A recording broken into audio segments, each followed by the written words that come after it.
Sa sandaling tumayo ang aking madrasta upang ipahayag na tatanggalin niya ako sa testamento, ngumiti lang ang abogado at pagkatapos ay nag-click sa isang file na may label na kung unang magsasalita si Veronica.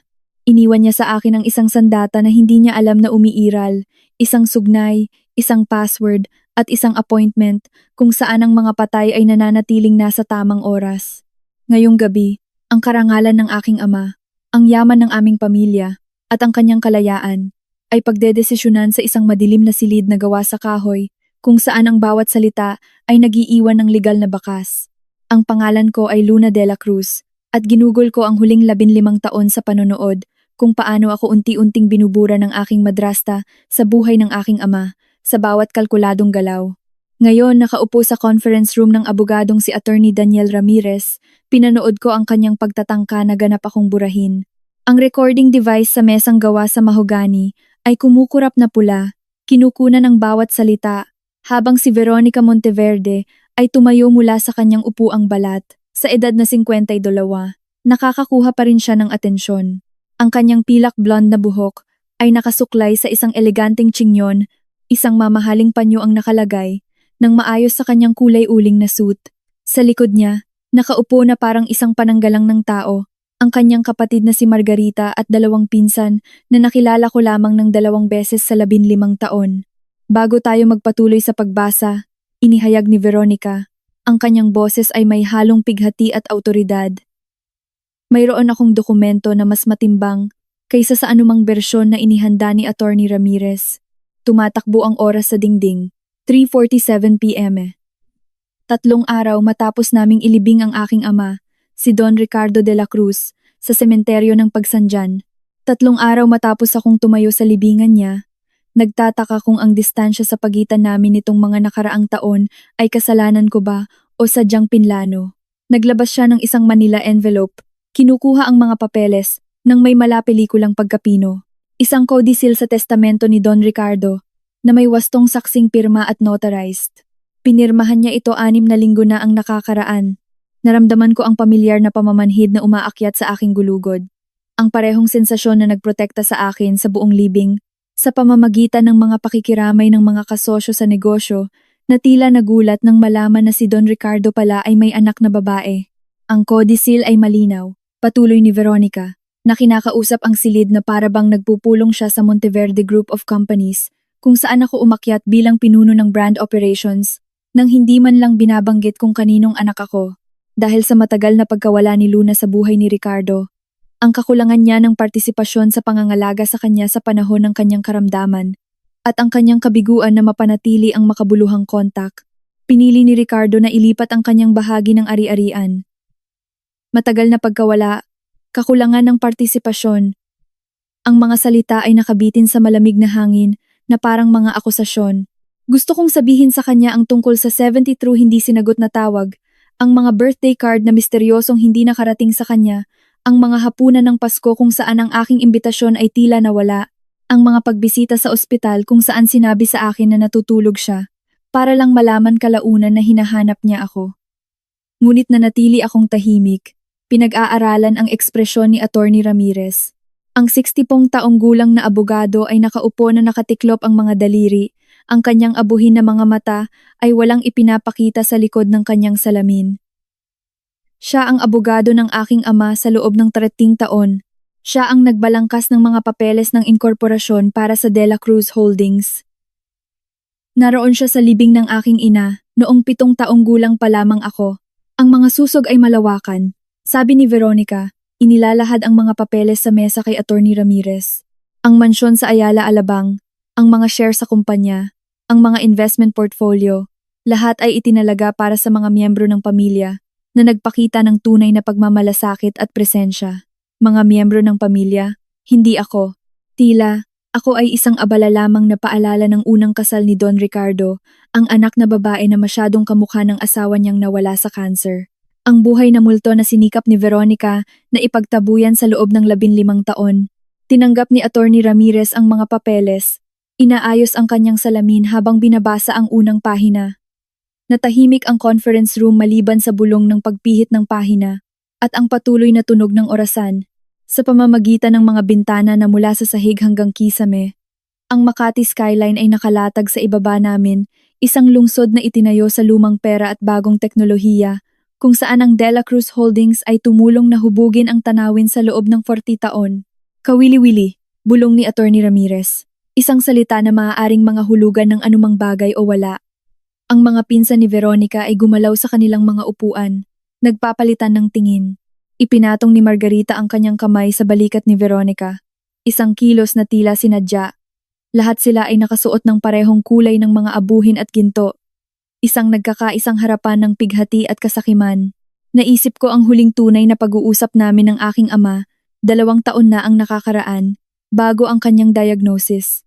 Bago naging impenetrable ang mga pader na itinayo ni Veronica. Nagkikita kami para magkape ng palihim. Ipinilit niya. Bagamat hindi ko maintindihan noon kung bakit. Mukha siyang pagod. Mas matanda kaysa sa kanyang 18 taon. At inilagay niya ang isang sobre sa aking mga kamay. Ibigay mo ito kay Katonyo, sabi niya. Sabihin mo sa kanya na itago niya para sa iyo hanggang sa dumating ang tamang panahon.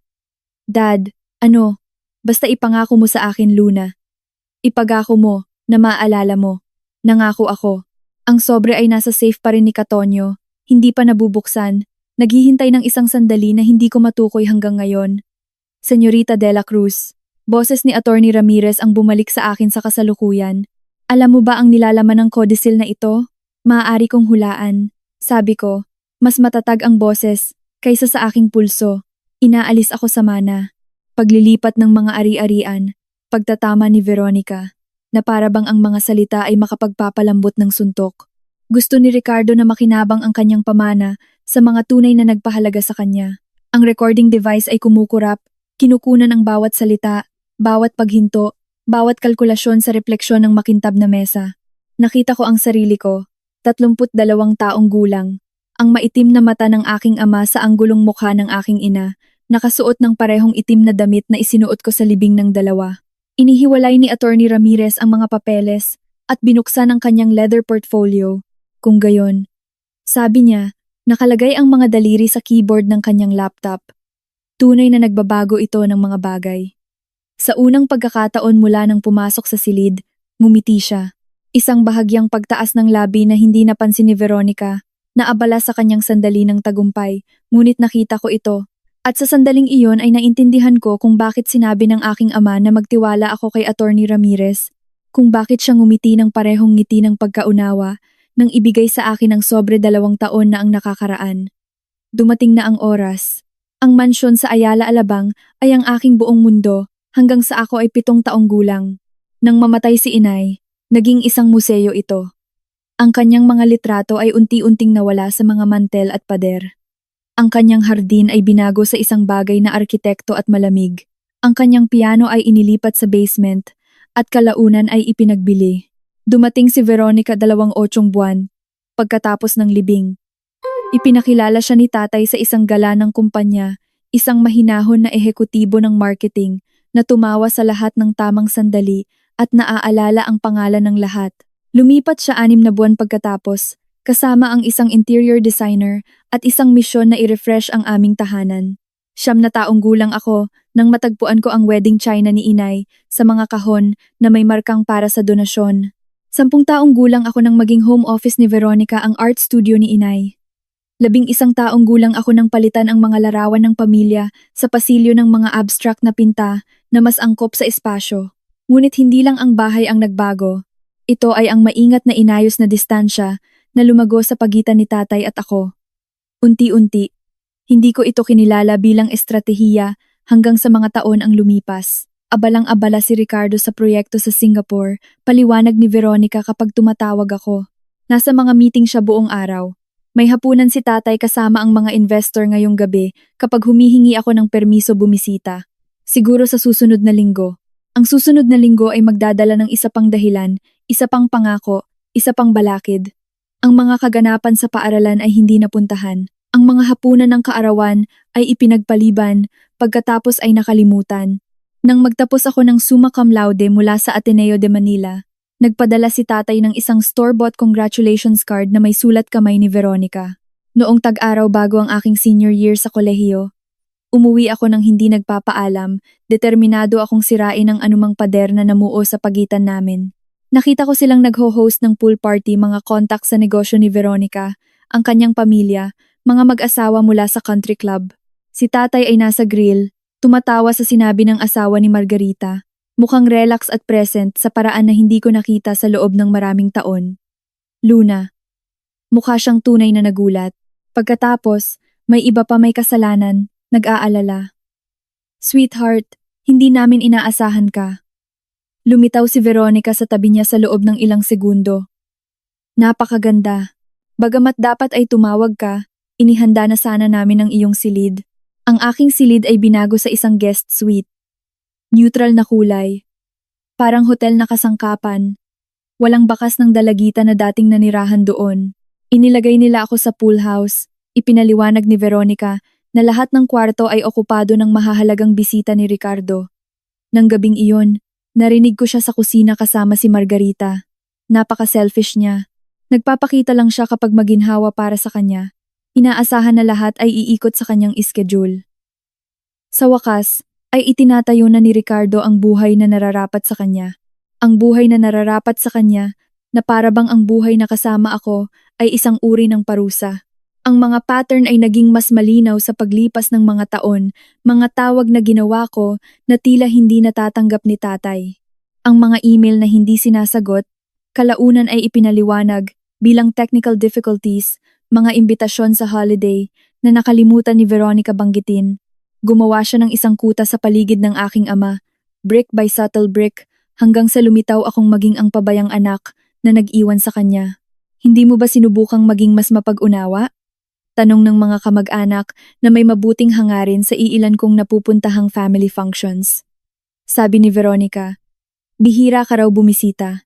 Paano ko ipapaliwanag na ang aking mga pagbisita ay tinatanggihan, ang aking mga tawag ay siniscreen, ang aking mga pagtatangka na kumonekta ay sinesala sa pamamagitan ng maingat na kontrol ni Veronica, na ang pag-schedule ng simpleng tanghalian kasama ang aking ama ay nangangailangan ng pag-navigate sa kanyang assistant, sa kanyang kalendaryo, sa kanyang permiso.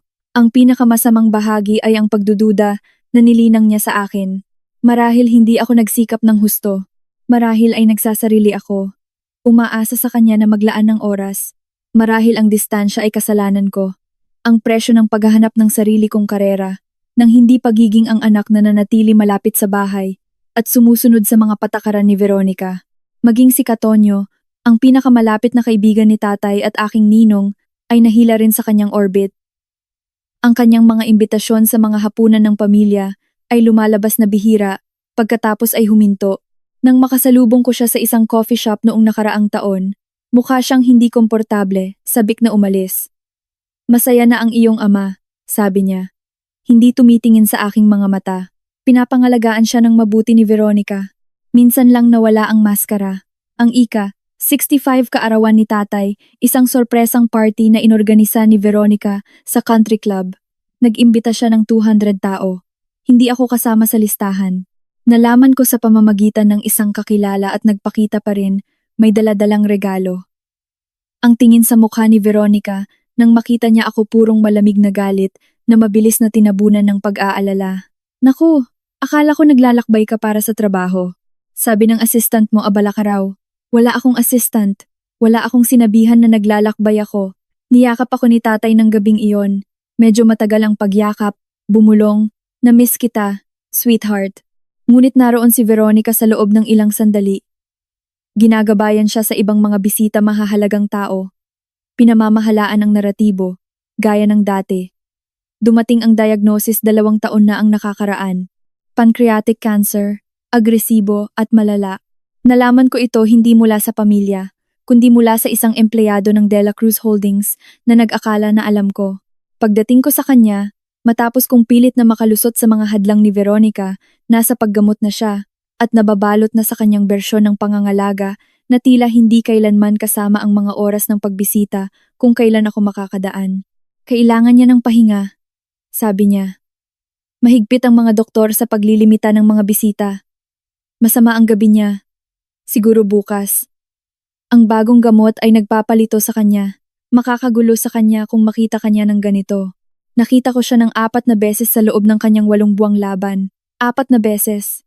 Habang ang pamilya ni Veronica ay patuloy na nagbabantay, kumukuha ng mga larawan para sa social media na nagpapakita ng kanilang debosyon, kanilang sakripisyo, kanilang pagmamahal sa isang taong kilala nila sa loob ng 15 taon, habang ang kanyang anak na babae ay nanatiling hindi maipaliwanag na wala.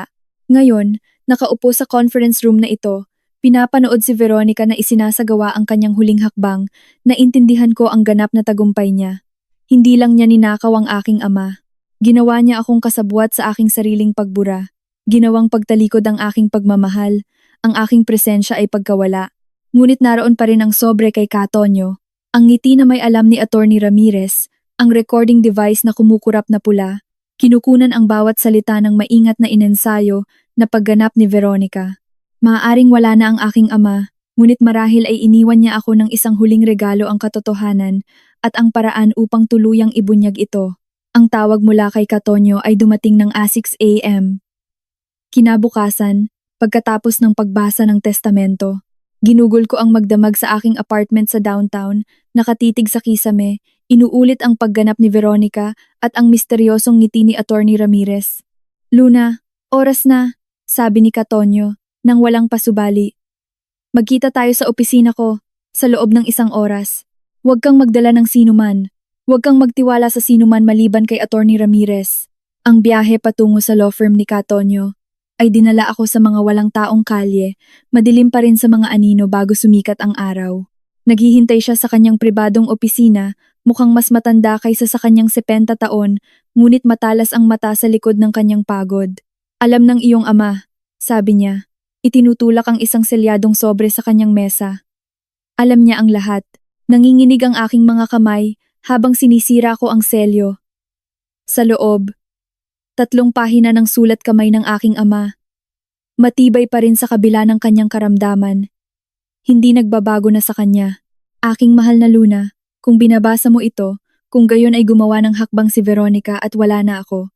Pakiusap, patawarin mo ako sa mga taon ng distansya. Sa sakit na pinayagan kong idulot niya. Kailangan mong maintindihan na alam ko ang tungkol sa mga nakablock na tawag, ang mga nabura na mensahe, ang mga kasinungalingan tungkol sa iyong pagkawala. Alam ko at hinayaan ko itong mangyari. Hindi dahil hindi kita mahal, kundi dahil mahal na mahal kita, para hayaan siyang sirain ka sa paraan na sinisira niya ako. Sa panahong naintindihan ko kung ano talaga si Veronica, naiposisyon na niya ang sarili niya ng napakalalim sa aking buhay, sa aking negosyo, sa aking pananalapi. May ebidensya siya ng mga irregularidad sa kumpanya, mga bagay na ginawa ilang taon na ang nakakaraan, maliliit na paglabag na kanyang idinokumento, at maaaring gawing iskandalo. Kinokontrol niya ang access sa gamot na kailangan ko. Ipinaghiwalay niya ako sa lahat ng maaaring makatulong. Ngunit hindi ako tanga, at hindi ako nagtagal ng 40 taon sa negosyo nang hindi natututong magplano. Kung nagpakita si Veronica ng kodisil na nagtatanggal sa iyo sa aking testamento, alamin mo ito. Ito ay walang halaga. Narito ang tunay kong ginawa. 4 na buwan bago ang aking pagkamatay, isinagawa ko ang isang pour-over will na nagpapawalang bisa sa lahat ng nakaraang bersyon. Si Attorney Ramirez ang may hawak ng orihinal. Ang lahat ay dumadaloy sa De La Cruz Legacy Trust, kung saan ikaw ang pangunahing benepisyaryo. Pangalawa, ang De La Cruz Legacy Trust ay naglalaman ng isang matibay na no contest clause. Sinumang hamunin ang mga pamamahagi nito ay mawawalan ng kanilang bahagi ng buo. Naniniwala si Veronica na nakakakuha siya ng 30% kung hahamunin niya, wala siyang makukuha. Pangatlo, inihanda ko ang tinatawag kong dead man's switch. Isang koleksyon ng ebidensya na nakatakdang ilabas kung sino man ang humamon sa trust. Ang mga USB drive na may naka-encrypt na file ay nasa aking safety deposit box sa Banco de Oro. Si Attorney Ramirez ang may hawak ng isang susi. Makikita mo ang isa pa na nakadikit sa likod ng larawan ng iyong ina. Oo, itinago ko ito sa storage room sa basement na hindi kailanman pinapasok ni Veronica. Magtiwala ka kay Attorney Ramirez, nang lubos. Dinodokumento niya ang lahat sa loob ng 3 taon, ayon sa aking mga tagubilin. Pagdating ng tamang panahon, alam niya kung ano ang eksaktong gagawin. Patawad kung hindi ako naging mas matatag, hindi nakipaglaban sa kanya habang buhay, ngunit marahil mula sa kamatayan, maibibigay ko sa iyo ang hustisya at ang katotohanan. Lahat ng aking pagmamahal, kapayapaan. Ang mansyon sa Ayala Alabang ay laging para sa iyo. Ang iyong ina ang pumili nito. Huwag mong hayaan na makuha ito ni Veronica. Binasa ko ito ng 2 beses pa bago tumingin kay Katonyo. Basang-basa ang kanyang mga mata. Lumapit siya sa akin 3 taon na ang nakakaraan, tahimik na sabi ni Katonyo. Sinabi niya ang lahat, kung paano niya kinokontrol ang kanyang mga komunikasyon, sinusubaybayan ang kanyang mga contact, ginagamit ang kanyang kalusugan bilang sandata. Natatakot siya kung lalabanan niya ito ng hayagan. Magpapalala siya, sasaktan ka sa kung anong paraan, sisirain ang iyong karera, ang iyong reputasyon. Kaya naglaro siya ng mahabang laro, bulong ko. Laging stratehista si Ricardo. Alam niya ang kahinaan ni Veronica. Ang kanyang kasakiman, ang magpapalakas sa kanyang kumpiyansa. Akala niya ang isang matandang may sakit ay hindi makalulusot sa kanya. Ngumiti si Katonyo nang may pighati. Nagkamali siya. Ibinigay niya sa akin ang isa pang dokumento. Ito ay isang kopya ng buod ng trust. Kailangan mong maintindihan ang kanyang ginawa. Ang De La Cruz Legacy Trust ay isang obra maestra ng legal na inhinyeriya. Bawat ari-arian ay idinaan dito ang mga share sa kumpanya, ang real estate, ang mga investment account. Itinalaga ako na makatanggap ng 70% na may 30% kay Veronica bilang pagkilala sa ibinigay na pagsasama, ngunit ang no contest clause ay malupit. Anumang legal na hamon, anumang pagtatangka na hamunin o baguhin ang mga pamamahagi ng trust, at ang bahagi ng humamon ay direkta na mapupunta sa mga itinalagang kawanggawa. Mayroon pa, patuloy ni Katonyo, ang dead man's switch na binanggit niya, hindi lang ito financial records. Kumuha si Ricardo ng isang pribadong investigador, si Greg Reyes, dating NBI agent. 3 taon ng pagsubaybay, dokumentasyon, mga pahayag ng saksi. Kung hahamunin ni Veronica, lalabas ang lahat sa publiko. At hindi lang sa publiko ang mga kopya ay mapupunta sa BIR, sa opisina ng taga-usig ng Estado National Prosecution Service, sa mga board ng bawat kawanggawa na kanyang pinagsisilbihan. Ano ang ginawa niya? Tanong ko, bagamat bahagi ko ay alam na. Nagsimula sa maliliit na bagay paglilipat ng kanyang mail. Pagsasala ng kanyang mga tawag, mga krimen na posibleng kaso ng estafa. Pagkatapos ay mayroong manipulasyon ng gamot, pang-aabuso sa pinansyal ng matatanda, pamemeke. May ebidensya si Greg ng kanyang pakikipagpulong kay Joseph Mercado. Kinikilala ko ang pangalan isang tiwaling accountant na nahuli sa paglustay mula sa isa pang development firm. Bumubuo siya ng kaso para sakupin ang kumpanya. Paliwanag ni Katonyo, nag-aangkin na si Ricardo ay walang kakayahan sa pag-iisip. Ang mga pulong kay Mercado ay tungkol sa paglikha ng mga financial irregularities na maaaring matuklasan niya at gamitin upang pilitin ang isang conservatorship. Ang buong saklaw ng kontra-estratehiya ng aking ama ay nakakagulat. Pinayagan niya si Veronica na maniwala na siya ay nananalo habang bumubuo ng isang masalimuot na bitag sa paligid niya. Bawat galaw na ginawa niya ay nadokumento, bawat krimen ay kinatalogo, bawat kasinungalingan ay naitala. Bakit hindi na lang siya nakipagdiborsyo? Tanong ko. Sinubukan niya noong una. Nagbanta siyang sirain kasabi niya, may connection siya sa Monteverde Group, masisiguro niyang ma-blacklist ka sa industriya. Ipinakita niya kung gaano kadali niyang manipulahin ang iyong profesional na reputasyon. Kumuyom ang panga ni Katonyo. Mas mahal ka ni Ricardo kaysa sa sarili niyang buhay. Pinili niyang protektahan ka sa tanging paraan na magagawa niya. Tumayo ako. Naglakad patungo sa bintana. Sumisikat na ang araw sa Makati. Pinipinta ang kalangitan sa mga kulay ng abo at ginto. Sa kung saan doon, si Veronica ay malamang na ipinagdiriwang ang kanyang tagumpay, nagpaplano kung paano itatapon ang mga ari-arian ng aking ama. Ano ang gagawin ko ngayon? Tanong ko. Pumunta sa bangko, kunin ang USB drive at ang orihinal na dokumento ng trust. Pagkatapos ay maghihintay tayo kay Attorney Ramirez na ilabas ang bitag. Sumama si Katonyo sa akin sa bintana. Isinulat ng iyong ama ang isa pang bagay, isang liham na babasahin.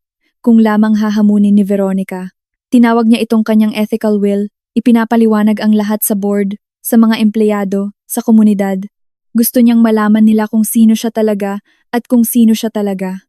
Naisip ko ang recording device sa conference room ni Attorney Ramirez. Kumukurap na pula habang ipinipresenta ni Veronica ang kanyang pandarayang codicil. Ang ngiti ni Attorney Ramirez nang sabihin niya, tunay na nagbabago ito ng mga bagay. Wala pa sa isang linggo na nawala ang aking ama. Ngunit buhay na buhay ang kanyang plano.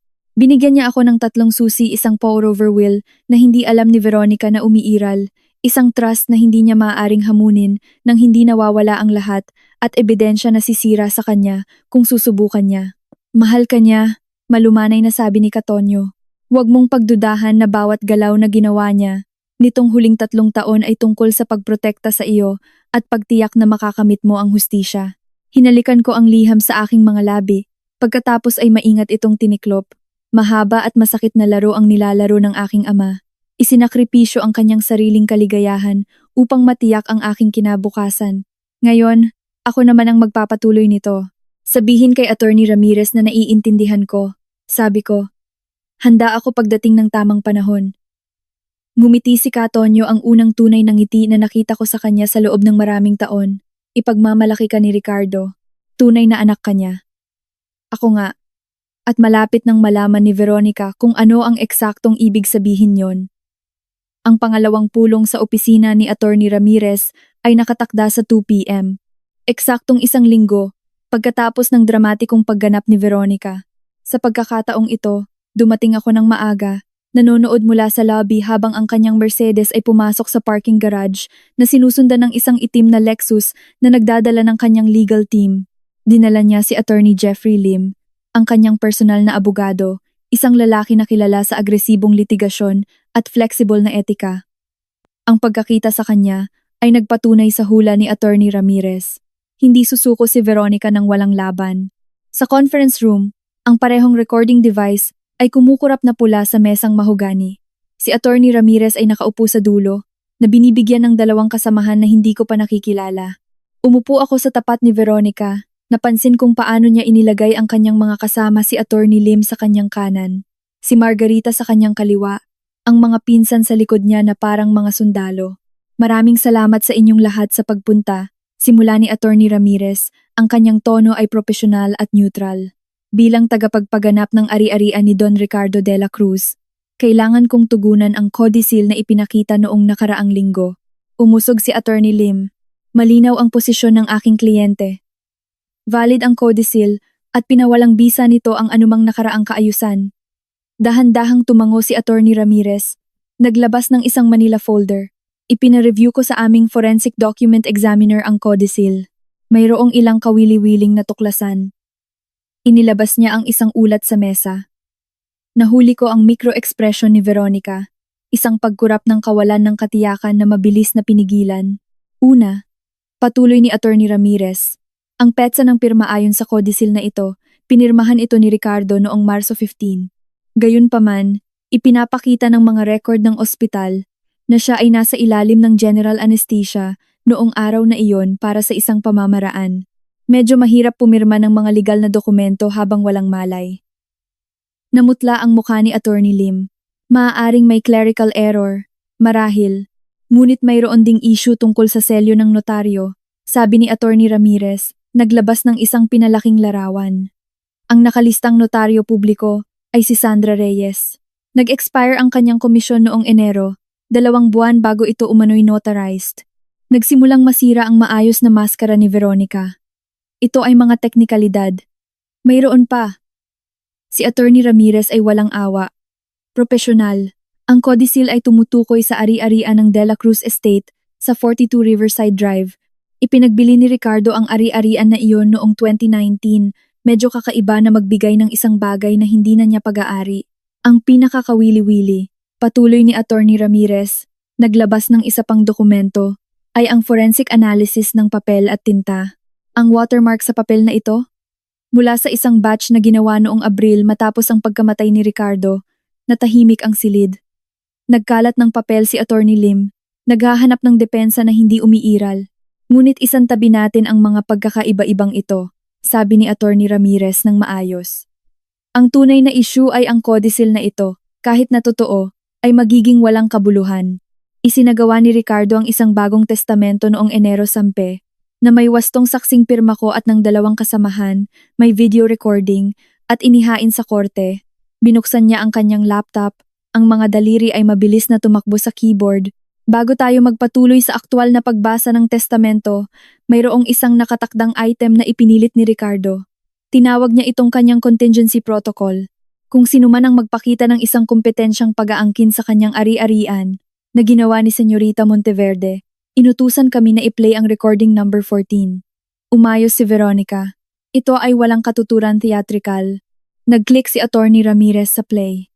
Boses ni Veronica ang bumalot sa silid, kristal na malinaw. Jeffrey, kailangan mong gumawa ng isang bagay na matibay. Kung hindi pipirmahan ng matanda ng voluntaryo, kailangan nating maging malikhain. Tugon ni Attorney Lim. Veronica, kailangan kong magpayo. Hindi kita binabayaran para sa mga payo. Binabayaran kita para sa mga resulta. Ang maliit na yan ay walang makukuhang isang sentimo mula sa pera ni Ricardo. Naghirap ako ng husto. Napagtiisan ko ng sobra. Burahin mo ang tawag na ito sa iyong mga record. Pinos ni Attorney Ramirez ang recording. Mayroon pang 47 na file. Gusto mo bang magpatuloy ako? Namutla si Margarita. Ang mga pinsan ay nagpapalitan ng tingin. Nagpapanik.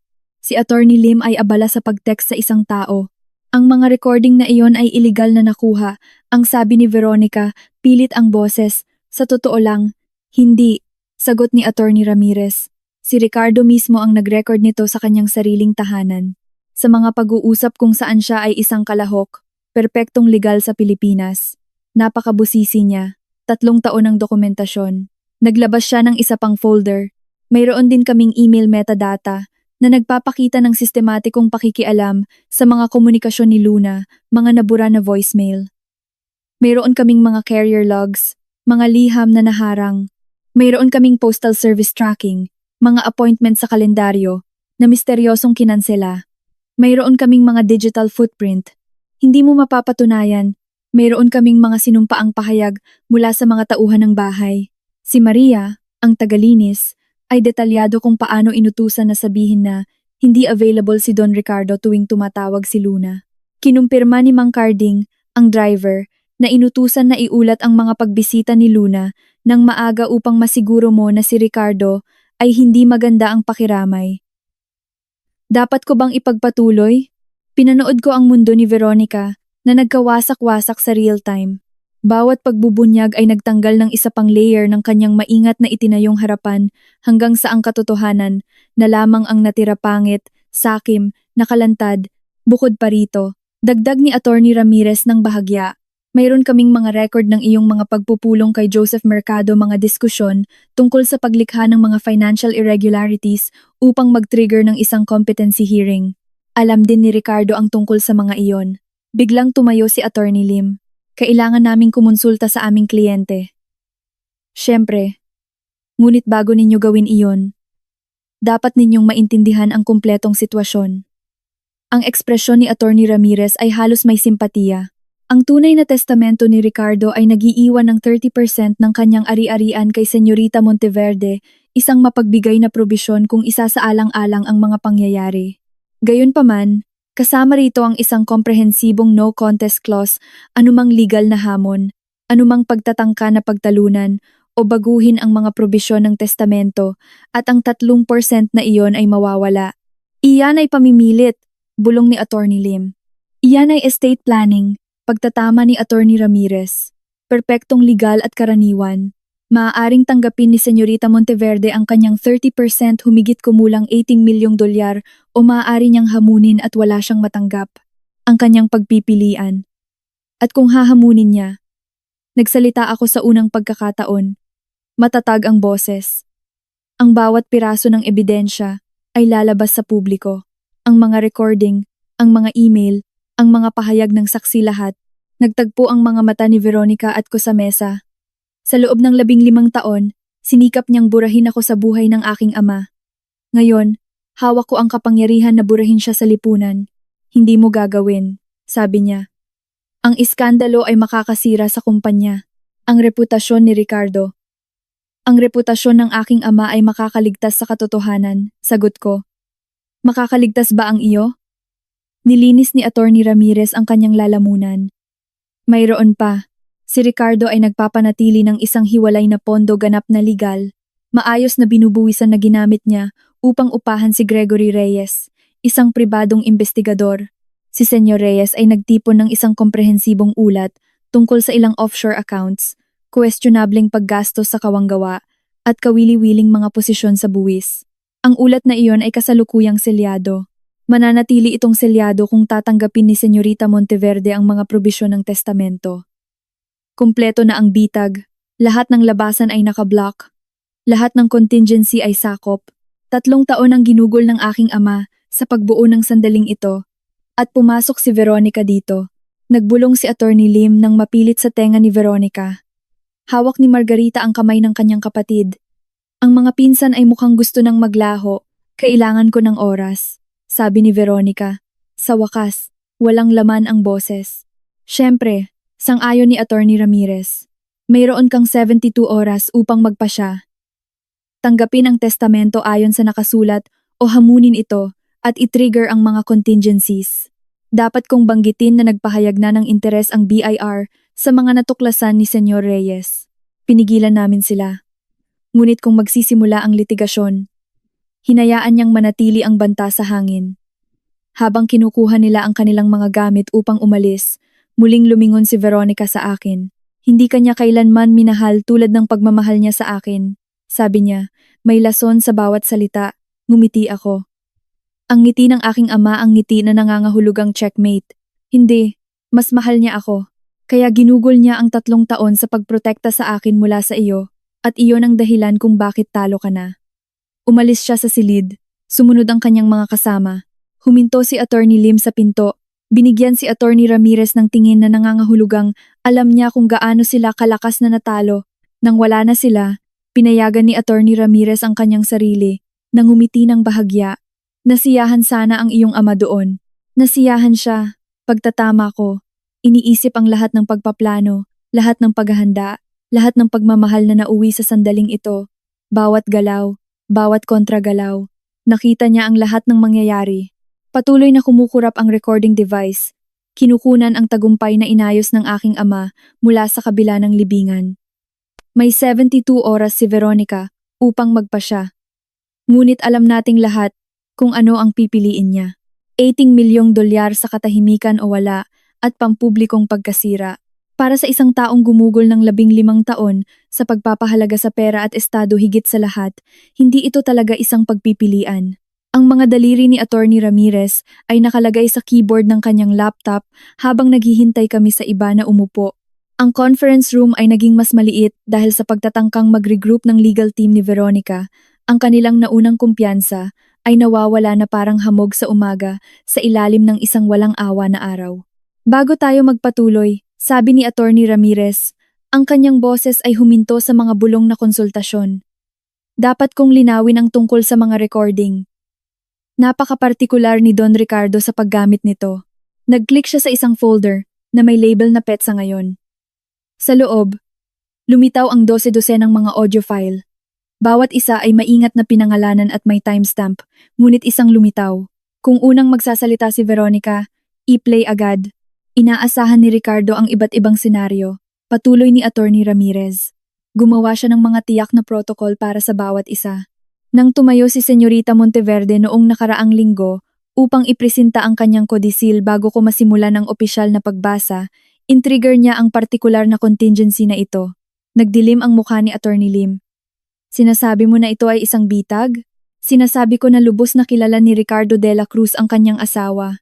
Nanatiling profesional at neutral ang tono ni Attorney Ramirez.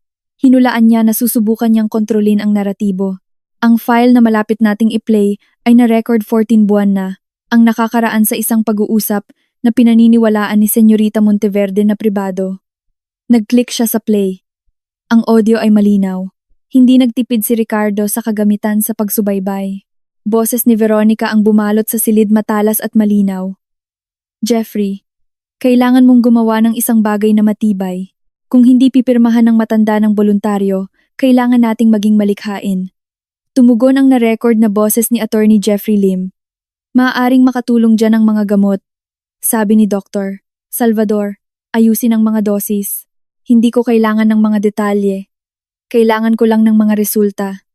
Ginugol ko ang 15 taon sa pagbuo ng buhay na ito. Pinananatili ang batang iyan sa malayo. Hindi ko hahayaan na sirain ang pagkakasala ni Ricardo ang lahat. Ngayon, paano naman ang mga tauhan ng bahay? Baka mapansin nila, nakahanda na ako sa kanila. Alam ni Maria na ang kanyang immigration status ay nakasalalay sa kanyang pagiging diskreto. Kailangan ni Mang Carding ang trabahong ito para sa mga medikal na bayarin ng kanyang anak na babae.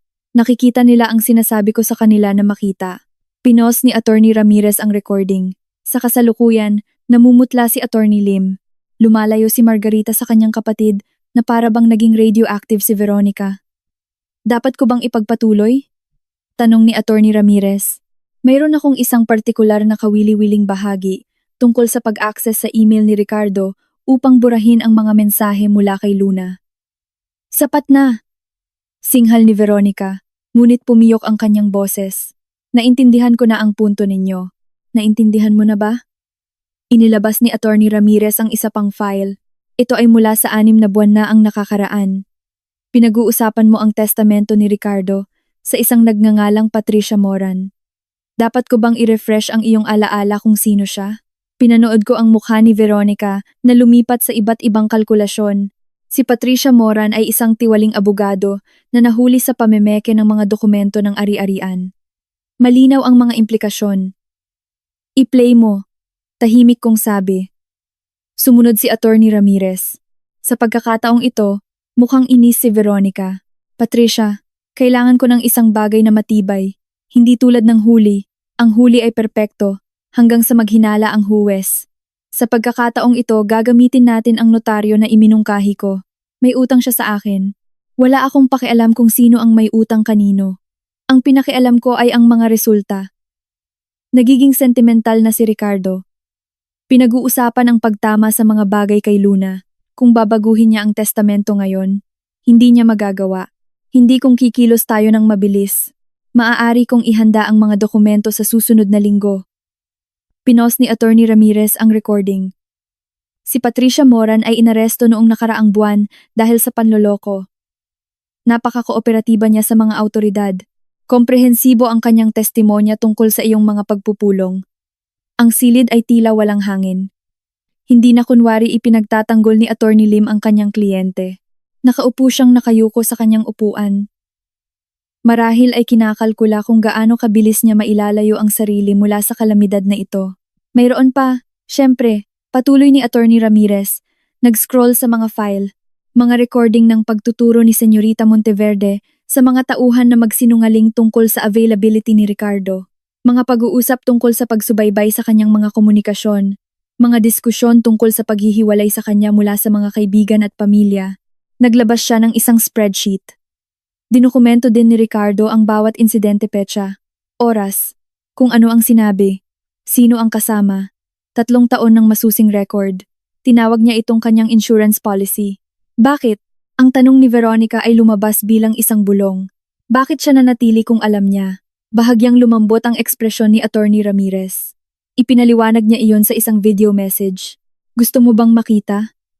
Bago pa man makapagreklamo ang sinuman, binuksan niya ang isa pang file. Mukha ng aking ama ang lumitaw sa screen, payat mula sa sakit, ngunit matalas pa rin ang mga mata. Ipinapakita ng petsa na 3 buwan bago ang kanyang kamatayan. Kung pinapanood mo ito, Veronica, sabi ng nakarecord na boses ng aking ama, kung gayon ginawa mo ang eksaktong inaasahan ko.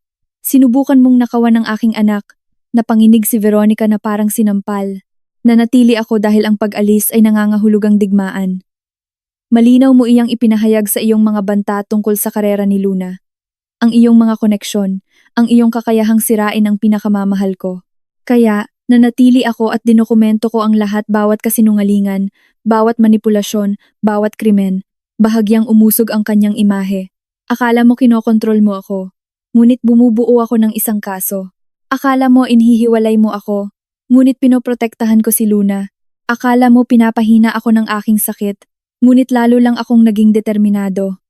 Patayin mo, pakiusap ni Veronica. Hayaan mo siyang matapos, sabi ko. Alam kong hahamunin mo ang anumang testamento na iiwan ko, patuloy ng aking ama. Ito ang iyong likas na katangian, hindi mo mapigilan ang kumuha pa.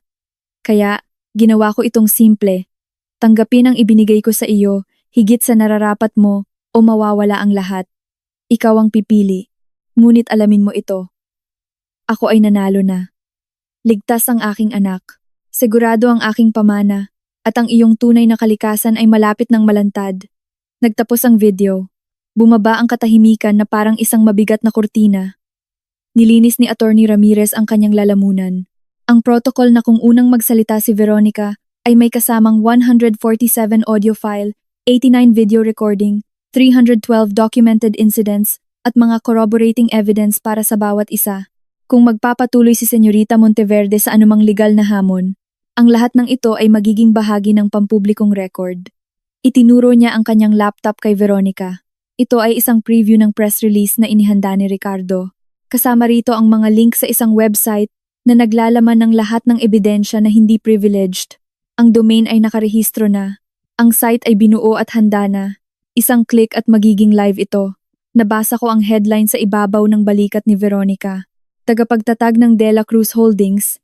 Idinukumento ang mga tao ng pang-aabuso sa matatanda. Isang 3 taong investigasyon. Nagbabluff ka. Mahina ang sabi ni Veronica. Hindi kailanman nagbabluff si Don Ricardo de la Cruz. Sagot ni Attorney Ramirez. Naghanda siya para sa bawat contingency. Kasama na ito. Naglabas siya ng isang tablet na nagpapakita ng isang timer na nagbibilang pababa. Ang website ay nakatakdang maging live ng automatiko sa loob ng 71 oras at 43 minuto. Maaari ko itong ihinto gamit ang isang code na ipapasok ko lamang kapag pinirmahan ni Senyorita Monteverde ang pagtanggap ng testamento ayon sa nakasulat. Ito ay extortion! Bulong ni Attorney Lim. Ito ay consequence, pagtatama ko.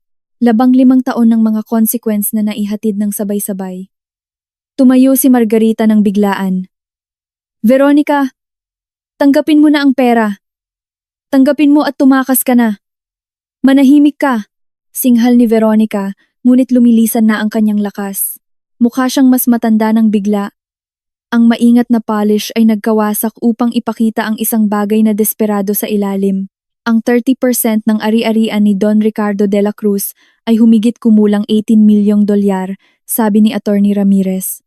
Sapat na para sa isang komportableng buhay kahit saan. Ang alternatibo ay pampublikong kahihiyan, posibleng mga kasong kriminal, at pinansyal na pagkasira. Tulad ng dapat na sinabi sa iyo ng iyong abogado, mahigpit na ipinapatupad ang mga no contest clause sa Pilipinas. Nahanap ni Attorney Lim ang kanyang boses. Kailangan nating repasuhin ang lahat-lahat ng recording, lahat ng dokumentasyon. Siyempre, ngumiti si Attorney Ramirez. Nakahanda ako ng mga kopya. Lahat ng 47 oras ng audio, 17 oras ng video, at halos 3,000 pahina ng dokumentasyon. Dapat kanitong abalahin sa susunod na 71 oras. Inilagay niya ang isang hard drive sa mesa. Maglaan kayo ng panahon, ngunit tandaan, tumatakbo ang oras. Habang inaabot ni Veronica ang drive nang nanginginig ang mga kamay. Nakita ko ang eksaktong sandali na naintindihan niya. Hindi lang naghanda ang aking ama para dito. Inayos niya ito. Bawat galaw na ginawa niya, bawat plano na nilikha niya, ay inasahan at sinagot bago pa man niya ito maisip. Nilinlang niya ako, bulong niya. Hindi, sabi ko, direktang nakikipag-usap sa kanya sa huling pagkakataon.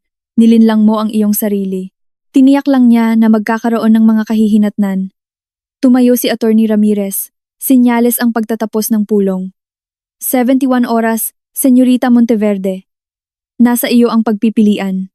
Habang paalis sila si Veronica ay wasak, si Attorney Lim ay nagkakalkula.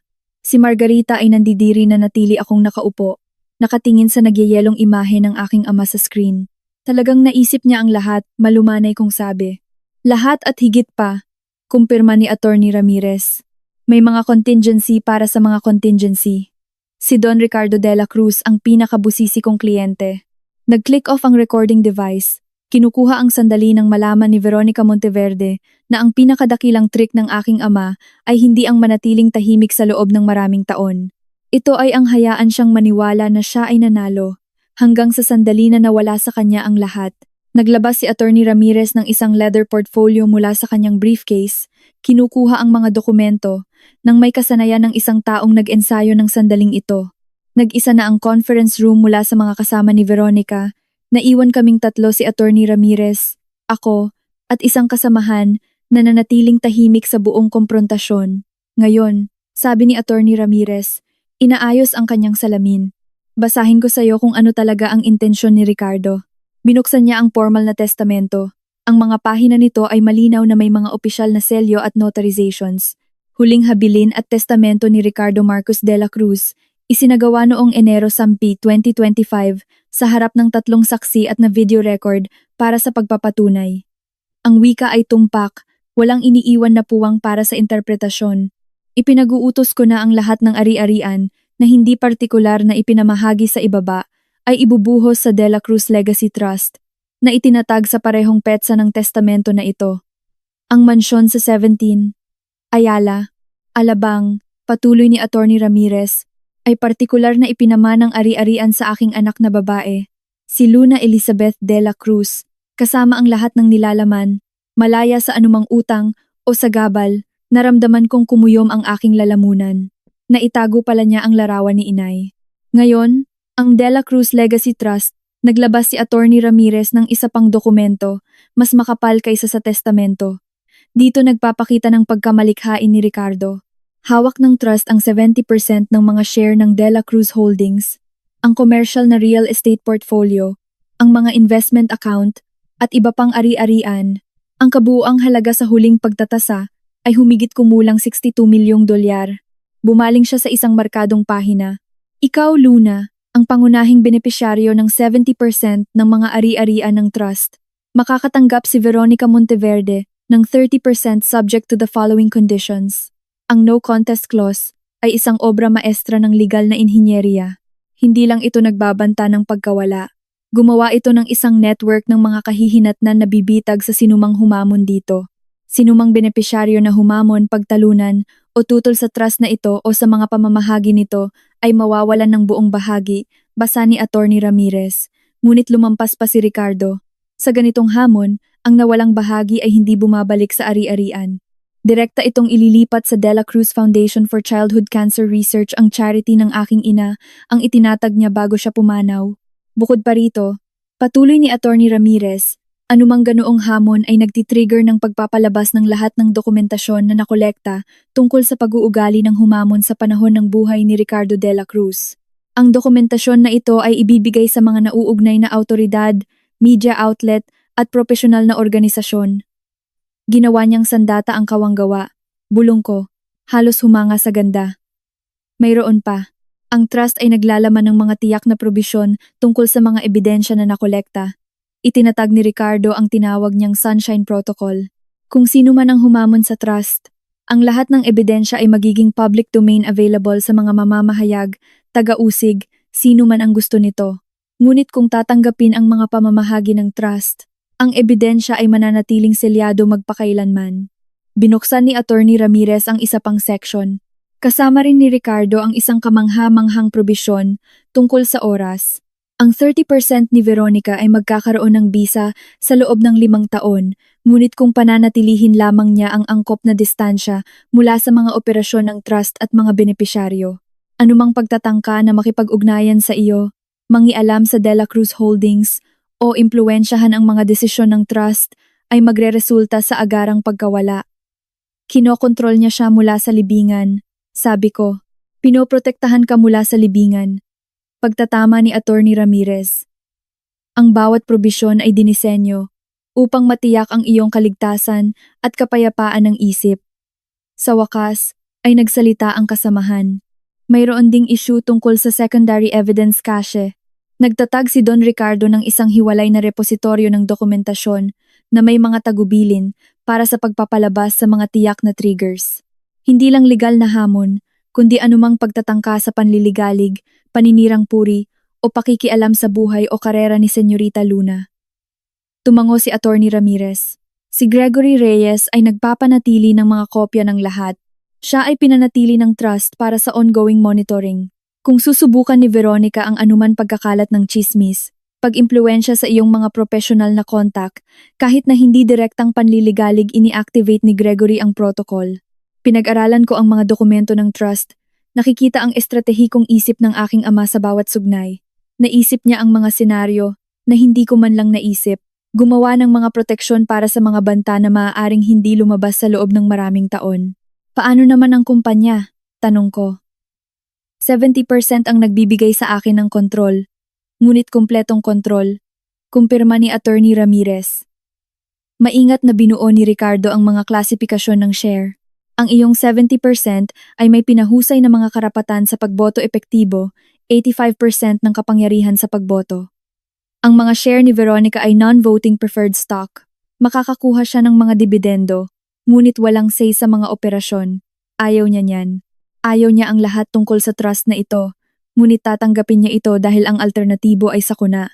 Naglabas si Attorney Ramirez ng isa pang dokumento. Ito ay isang buod ng pinagsama-sama ni Gregory Reyes. Suriin natin kung ano ang labis na gusto ni Veronica na itago. Malawak ang listahan. Dokumentaryong ebidensya ng pagmamanipula ng gamot pag-aayos ng dosis ni Ricardo upang madagdagan ang pagkalito at pagdepende. Mga financial transfer sa mga offshore account na nagkakahalaga ng 2.3 milyong dolyar sa loob ng 5 taon. Peking pirma sa 17 dokumento, kasama ang mga pangako sa kawanggawa at mga paglilipat ng ari-arian, mga na-record na pag-uusap na nagdidiskusyon ng mga plano na ipadeklarang walang kakayahan si Ricardo, ebidensya ng panunuhol sa mga tauhan ng bahay at medikal na tauhan, sistematikong pagharang at pagbura ng mga komunikasyon, mga record ng pagpupulong sa mga individual na kalaunan ay nahatulan ng elder abuse at pandaraya. Ang National Bureau of Investigation, NBI, ay nagpahayag ng interes, dagdag ng kasamahan, lalo silang interesado sa mga aspeto ng interstate commerce sa Pilipinas. Ito ay mas tumutukoy sa mga paglilipat ng pondo sa pagitan ng mga probinsya na lumalabag sa batas o may mga implikasyon sa pananalapi. Dinokumento ni Ricardo ang lahat, sabi ni Attorney Ramirez. Mga resibo ng credit card, mga record ng bangko, mga log ng telepono, maging ang nagsusuot siya ng wire sa kanyang sariling mga hapunan, 30 taon ng pagbuo ng isang airtight case. Bakit hindi niya ginamit habang buhay? Tanong ko. Bagamat hinala ko ang sagot, ipinaliwanag niya iyon sa kanyang ethical will, ang liham na babasahin lamang kung hahamunin ni Veronica. Itinaas ni Attorney Ramirez ang isang selyadong sobre, ngunit sa tingin ko alam mo na pinoprotektahan kanya. Ang paggamit ng ebidensyang ito ay nangangahulugang isang pampublikong labanan na hahatakin ka sa mga korte at media. Sa ganitong paraan, may bawat insentibo si Veronica na tahimik na mawala. Naisip ko ang 5-year vesting schedule, ang mga geographic restrictions na ipinahihiwatig ng angkop na distansya, saan siya pupunta. Inasahan din iyon ni Ricardo. Babayaran ng trust ang kanyang mga pamamahagi sa anumang balidong bank account saan man sa mundo. Siya ay nag-aalok sa kanya ng pagpapatapon na may ginintuang parachute 3.7 milyong dolyar bawat taon sa loob ng 5 taon kung siya ay mananatiling malayo at tahimik. At kung hindi siya susunod, kung gayon, may standing order si Gregory Reyes na ilabas ang lahat, tutugisin ng trust ang mga kasong kriminal, mga civil suits, at pampublikong paglalantad. Tinawag ito ni Ricardo na mutually assured destruction na may malakas na insentibo para sa kapayapaan. Isinara ni Attorney Ramirez ang portfolio. Mayroon pa. Nag-iwan si Ricardo ng personal na mensahe para sa iyo ibibigay pagkatapos magpasya ni Veronica. Napaka-partikular niya pagkatapos lamang siya magpasya. Tumango ako, nauunawaan maging ang huling timing na ito. Ang lahat ay kailangang maganap ng sunod-sunod, bawat galaw ay nagtitrigger sa susunod. Ang board ng De La Cruz Holdings ay magpupulong sa susunod na buwan, sabi ni Attorney Ramirez. Sa iyong mga share magkakaroon ka ng ganap na kontrol. Ang interim CEO ay na-brief na at handa na para sa paglilipat ng pamumuno anumang oras na handa ka na. Handa? Mayroon bang handa na pumasok sa sapatos ng kanilang ama? Ngunit naisip ko ang kumpanyang kanyang binuo, ang pamana na kanyang pinrotektahan, ang mga pagsisikap na kanyang ginawa, upang matiyak na ligtas kong maangkin ito. May 67 oras na lang si Veronica, sabi ni Attorney Ramirez, tiningnan ang kanyang relo. Batay sa mga nagpapanik na tawag mula sa opisina ni Attorney Jeffrey Lim, hinala ko na mas maaga siyang magdedesisyon. Walang lehitimong abogado ang magpapayo sa kanya na hamunin ang trust na ito. At pagkatapos ay magsisimula ka. Ang mansyon ay iyo agad. Maaari nating ayusin ang paglilipat ng susi bukas. Ang kumpanya ay lilipat sa iyong bilis. Tinitiyak ng trust na mayroon kang mga resources at proteksyon. Tiniyak ng iyong ama iyon. Habang kinukuha namin ang mga dokumento, naramdaman ko ang bigat ng ginawa ng aking ama. Ginugol niya ang kanyang huling mga taon bilang isang bilanggo sa kanyang sariling buhay. Ngunit ginamit niya ang oras na iyon upang bumuo ng isang hindi masisirang kuta sa paligid ng aking kinabukasan. Bawat kahihiyan na tiniis niya, bawat paghihiwalay na tinanggap niya, ay naging isa pang brick sa pader na nagpoprotekta sa akin. Nanalo siya, malumanay kong sabi. Laging naglalaro ng mahabang laro si Don Ricardo de la Cruz, sang-ayon ni Attorney Ramirez, at hindi siya kailanman natatalo kapag tunay na mahalaga. Nag-click off ang recording device, kinukuha ang pagbasa ng isang testamento na hindi tungkol sa pamamahagi ng mga ari-arian, kundi tungkol sa pagbibigay ng hustisya. Sa kung saan sa kabila ng bayan, natutuklasan ni Veronica na ang pinakadakilang regalo ng aking ama sa akin ay hindi pera o ari-arian. Ito ay kalayaan mula sa kanyang impluensya, kanyang manipulasyon, kanyang mismong presensya. Ibinigay niya sa akin pabalik ang buhay na sinubukan niyang nakawin, nababalot sa mga probisyon ng batas na napakahigpit na hindi niya ito maaaring hawakan nang hindi sinisira ang kanyang sarili. Ang trust ay perpektong pinangalanan ang De La Cruz legacy. Hindi lang kayamanan, kundi karunungan, hindi lang ari-arian, kundi katiyakan. Ang huling hakbang ng aking ama sa isang laro na 15 taon sa paggawa, checkmate. Ang pagtanggap ay dumating 18 oras pagkatapos, inihahatid ng may kagalakan ng isang dokumento ng pagsuko. Ang boses ni Attorney Lim sa speakerphone ni Attorney Ramirez ay profesional at neutral, ngunit narinig ko ang pagkatalo sa ilalim. Tinatanggap ni Senyorita Monteverde ang mga tuntunin ayon sa nakasaad. Sabi niya, kailangan natin ng formal na dokumento na inihanda para sa pirma. Handa na. Sagot ni Attorney Ramirez. Maaari ba kayong pumunta rito ng 2 p.m.? Isang paghinto. Oo. Ang huling pulong ay may kapaligiran ng isang libing. Pumasok si Veronica na binibigyan ni Attorney Lim at Margarita. Buo ang kanyang designer armor, ngunit walang laman ang kanyang mga mata. Maingat niyang inilagay ang kanyang makeup, ngunit walang makakapagtago sa mga lamat sa kanyang harapan. Maingat na inayos ni Attorney Ramirez ang lahat. 3 kopya ng bawat dokumento. May color-coded tabs na nagmamarka ng mga linya ng pirma. Isang notaryo na tahimik na naghihintay sa sulok. Ang recording device ay kumukurap na pula, kinukunan ang huling pagganap na ito. Bago tayo magpatuloy, sabi ni Attorney Ramirez, mayroon pang isang item ayon sa mga tagubilin ni Ricardo. Kung tinanggap ni Senyorita Monteverde ang mga tuntunin ng trust, ito ay dapat na ihatid. Inilabas niya ang isang sobre sa mesa. Nakasulat ang pangalan ni Veronica dito sa sulat kamay ng aking ama. Tinitigan niya ito na parang sasabog. Ano ito? Hindi ko alam. Tapat na sabi ni Attorney Ramirez. Ibinigay ito sa akin ni Ricardo 3 buwan na ang nakakaraan, na may tiyak na tagubilin ihahatid lamang kung tatanggapin mo ng walang litigasyon. Nanginginig ang mga kamay ni Veronica habang binubuksan niya ito. Pinanood ko ang kanyang mukha na nagbago habang binabasa niya pagtataka, galit, pagkatapos ay isang bagay na maaaring pagsisisi. Basahin mo ng malakas, sabi ko. Tumingala siya ng matalim. Pribado ito. Walang anumang pribado sa pagitan mo at ng aking ama. Basahin mo. Nilinis niya ang kanyang lalamunan, boses barely above a whisper.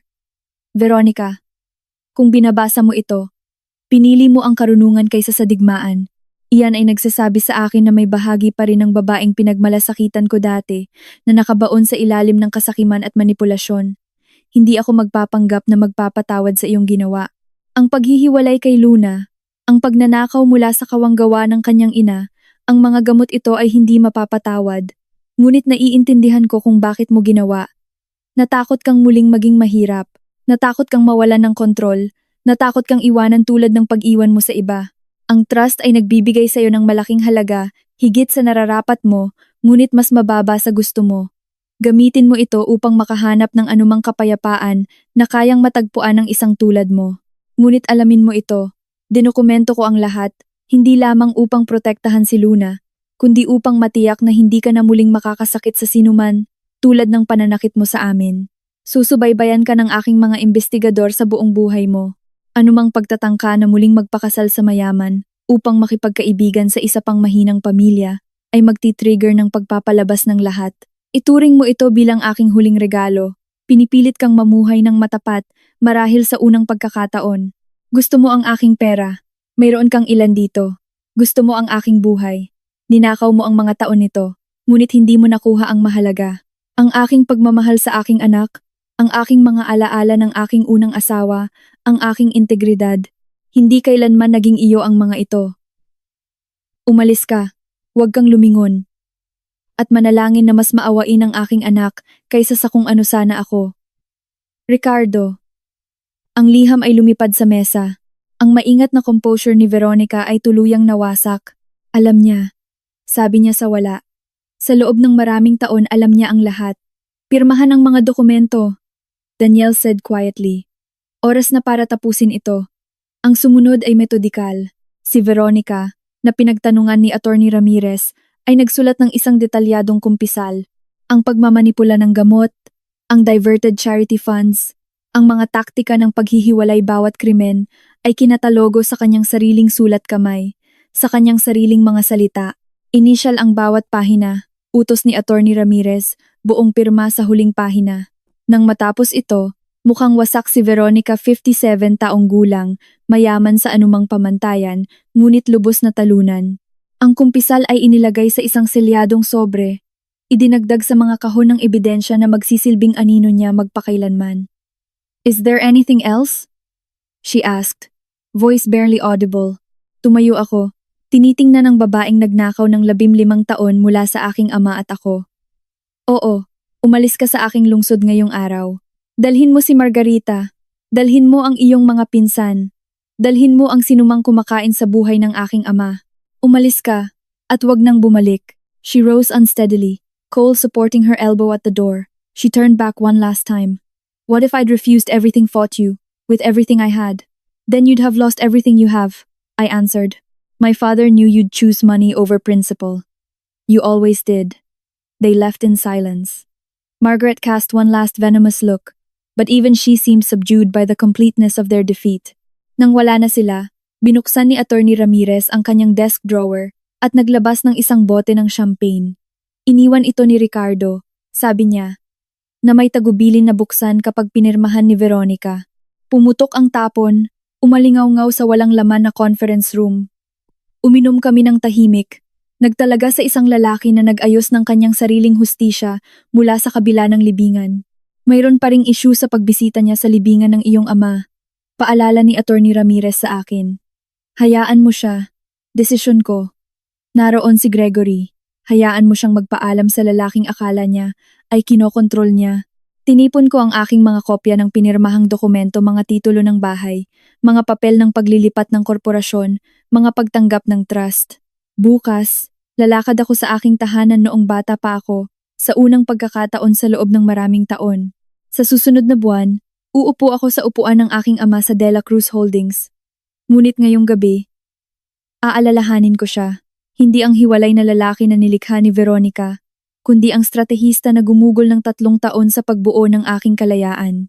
Ang ama na sapat ang pagmamahal sa akin upang magmukhang mahina habang mas malakas kaysa sa inaakala ng sinuman. Nanalo talaga siya, sabi ko kay Attorney Ramirez. Sumang-ayon siya. Ang huling proyekto ng Dela Cruz ni Ricardo ang iyong kinabukasan, malaya at malinis.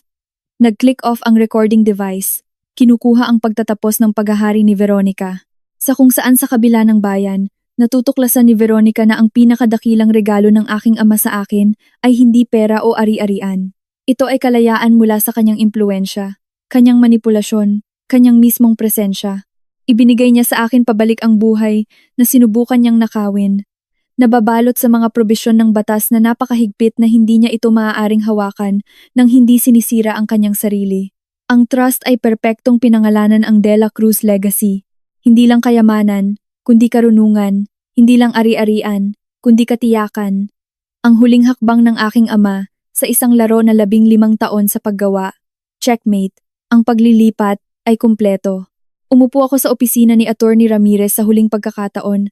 Hawak ang huling bahagi ng plano ng aking ama, isang selyadong liham na may markang para kay Luna. Pagkatapos ng lahat, ibinigay niya ito sa akin 2 linggo bago siya pumanaw. Malumanay na sabi ni Attorney Ramirez. Nanginginig ang kanyang mga kamay, ngunit iginiit niya na isulat ito mismo. Maingat ko itong binuksan.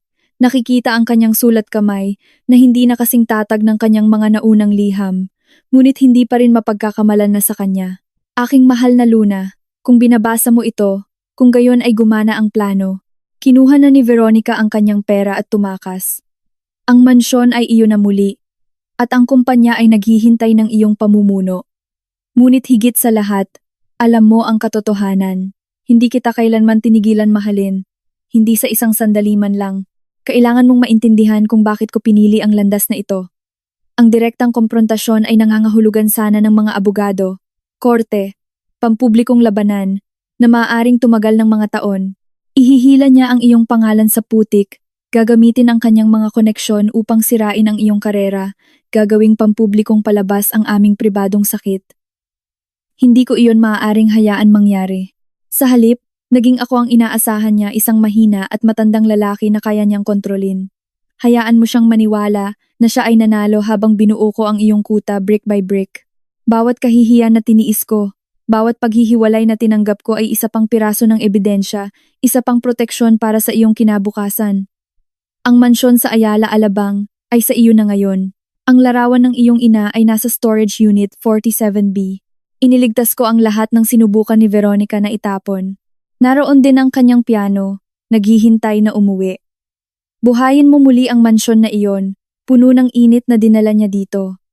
Kailangan ka ng kumpanya. Pinanatili ko ang mahuhusay na tao sa mga pangunahing posisyon, naghihintay ng tunay na pamumuno. Magtiwala ka kay Sara Tan sa operations, kay Marcos Reyes sa finance. Sila ay nanatiling tapat sa kabila ng mga pagtatangka ni Veronica na paalisin sila. Ngunit higit pa sa ari-arian at negosyo, gusto kong magkaroon ka ng kapayapaan na sinubukan ni Veronica na nakawin. Patuloy ang mga investigasyon, sinusubaybayan siya. Tinitiyak na hindi na siya muling makakabalik para saktan ka. Mamuhay ka ng malaya nang hindi lumilingon. Mayroon akong isang huling kumpisal. Ang cancer ang nagbigay sa akin ng kaliwanagan. Kakaiba man pakinggan, ipinakita nito sa akin kung ano ang mahalaga. Hindi ang imperyo na aking binuo o ang kayamanan na aking naipon, kundi ang anak na aking pinalaki at ang pagmamahal na nanatili sa kabila ng lahat. Maging masaya ka, sweetheart. Maging malaya. Maging lahat ng sinubukan ni Veronica, napigilan kang maging. At alamin mo na sa kung saan sa kabila ng lahat ng ito, kami ng iyong ina ay nagmamasid. Ipinagmamalaki ang babaeng ikaw ay naging. Lahat ng aking pagmamahal. Palagi. Psst! Tingnan mo ang basement workshop. May isa pa akong sorpresa na iniwan. Dumating ang mga luha noon. 15 taon ng pighati at galit at pagmamahal na bumubuhos sa tahimik na opisina ni Attorney Ramirez. Inabutan niya ako ng tissue. Naghintay ng matiyaga habang binubuo ko ang aking sarili. Ang workshop, tanong ko nang makapagsalita na ako. Hindi ko alam, pag-amin ni Attorney Ramirez. Maraming sikreto si Ricardo, kahit sa akin. Pagkaraan ng 1 oras, nakatayo ako sa aking tahanan noong bata pa ako sa unang pagkakataon mula nang mangyari ang nakalulunos na pool party. Iba ang pakiramdam ng mansyon, hindi lang walang Veronica, kundi naghihintay na parang nagpipigil ng hininga. Ang basement workshop ay ang santuwaryo ng aking ama, kung saan siya gumawa ng mga dollhouse para sa akin noong bata pa ako. Kalaunan ay nagturo sa akin tungkol sa konstruksyon at disenyo. Ipinagbawal ni Veronica ang pagpasok dito. Ilang taon na ang nakakaraan. Binanggit ang mga issue sa insurance. Bumaba ako sa hagdanan. Natagpuan ang switch ng ilaw.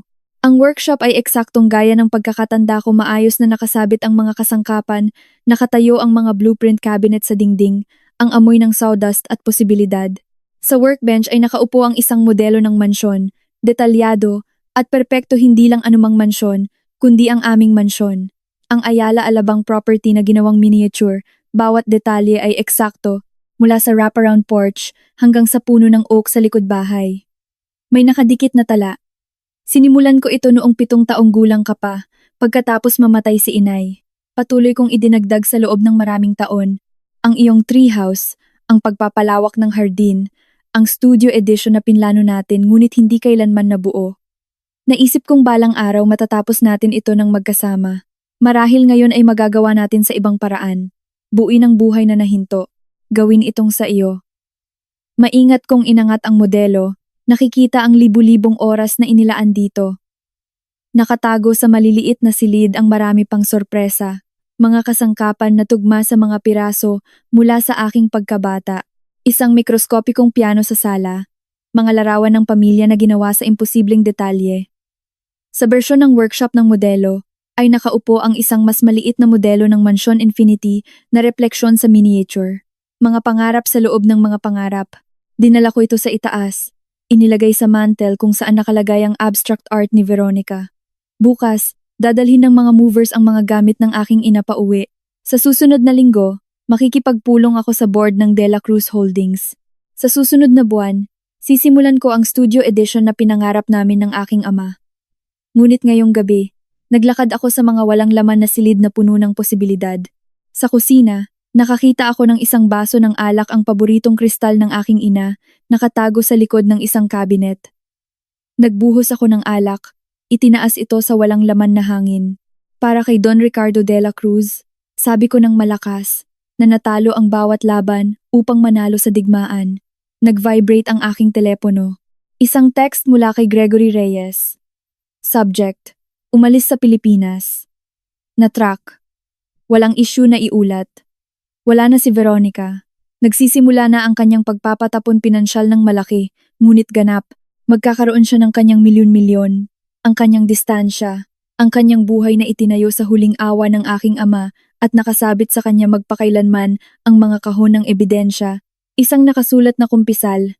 Ang kaalaman na isang paglabag ay nangangahulugang ganap na pagkasira.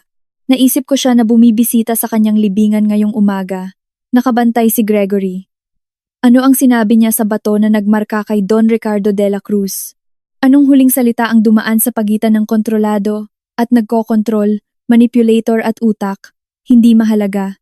Wala na siya at narito ako. Umakyat ako sa aking lumang silid. Natagpuan ko itong walang personalidad, ngunit hindi nagbago ang istruktura. Ang bintana ay nakatingin pa rin sa puno ng oak. Ang reading nook ay nakakakuha pa rin ng liwanag ng hapon. Ang mga multo ng mga poster ay nanatili sa mga dingding mga anino ng babaeng nanirahan dito bago dumating si Veronica. Mula dito, nakikita ko ang mga ilaw ng lungsod, ang Metro Manila, na nakakalat sa ibaba na parang isang circuit board. Sa kung saan sa gitna ng mga ilaw na iyon ay ang De La Cruz Holdings, naghihintay ng pamumuno. Sa kung saan ay ang aking apartment, malapit ng lisanin. Sa kung saan ay ang kinabukasan na binuo ng aking ama nang may pasensya at sakit. Nabasa na ang testamento. Sigurado na ang trust. Selyado na ang ebidensya. Mayroon si Veronica ng kanyang pera at ang kanyang pagpapatapon. Ang mansyon ay akin. Ang kumpanya ay akin. Ang katotohanan ay akin. Kumpleto na ang huling proyekto ng pagpapaunlad ng aking ama. Inilabas ko ang aking telepono. Binuksan ang aking email. Nagsimulang mag-type. Kay Katonyo, Saratan, Marcos Reyes, Senior Staff ng De La Cruz Holdings. Subject: bagong pamumuno. Ito si Luna, De La Cruz. Formal kong sisimulan ang aking posisyon bilang majority shareholder at CEO sa Lunes. Staff meeting ng 9 a.m. Marami tayong gagawin. Ipadala. Pagkatapos ay isa pa. Kay Attorney Daniel Ramirez.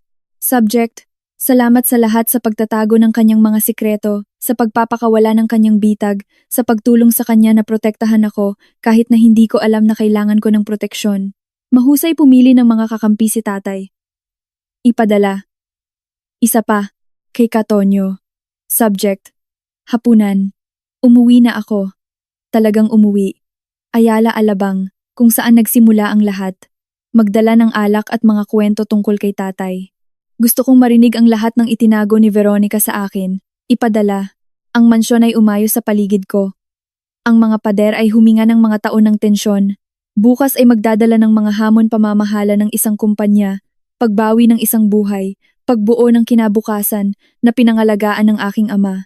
Ngunit ngayong gabi ay para sa pasasalamat at pighati, para sa pag-unawa sa buong saklaw ng isang pagmamahal na tila wala ngunit laging nagtatrabaho sa anino. 3 taon ang ginugol ni Don Ricardo de la Cruz sa pagkamatay upang bigyan ako ng buhay. Ang pinakamaliit na magagawa ko ay mamuhay ng maayos. Muli kong itinaas ang baso ng kristal. Sa pagkakataong ito sa modelo ng mansyon sa mantel mga pangarap sa miniature, naghihintay na buuin sa buong sukat. Maligayang pagdating sa bahay tatay. Bulong ko. Nanalo tayo.